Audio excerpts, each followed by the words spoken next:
हा कतनी लगे त्रिपुरा हास्ते अब बेलायखेन बरम दिजागै पालायजागै फिलिजिनि चिबा बिसि प्रजातन्त्र साल फासलनि फुङाव साक बायथनि तंथैनगर नेशनल फ्लैग टिसाबै प्रजातन्त्र साल पालायका हास्तेनि मन्त्री अक्रा डॉक्टर मानिक साहा आबनि लगे कक्तमा थुमना रंनि बसकांगो त्रिपुरा हास्तेनि लुकुरगनो खबै हा कतनी जत लुकुरगनो प्रजातन्त्र साल कितिकनि खाका हामते हामजामा याफरकाबो आशले पान्द कगनारंगा थाङै मन्त्री अक्रा साका मन्त्री बखरक नरेन्द्र मोदीनि तुदिल मंबाय हा कतनो हामग्रानि बखाक तलाङै दंगो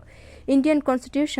मानिवे जों जतनो सामंमा ख्लायनाय आबनि लगी हा कतनो टेबो ग्रा ख्लायनाय बागै जतनो थानसा अंगनानि बागै कयखाबो। आज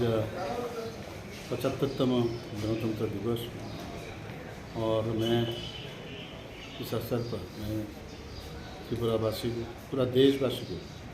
मैं शुभेच्छा देना चाहता हूँ और जिस तरह माननीय प्रधानमंत्री जी देश को आगे बढ़ा रहे हैं, हमारा देश जिस तरह अभी आगे बढ़ रहा है और ये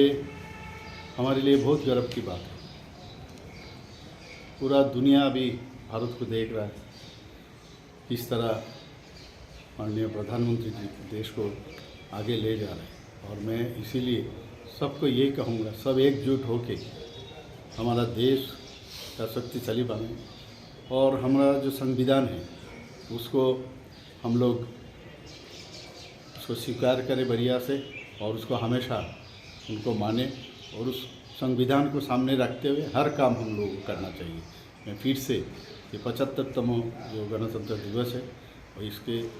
लिए मैं सबको मैं हार्दिक अभिनंदन और शुभेच्छा देना चाहता हूँ। मन्त्री अक्रा डॉक्टर मानिक साहानी तंथै नक बुस्कांगो संखाजाक पान्द मानचका त्रिपुरा पुलिस टियासार ब्यूरो रिपोर्ट कखरां।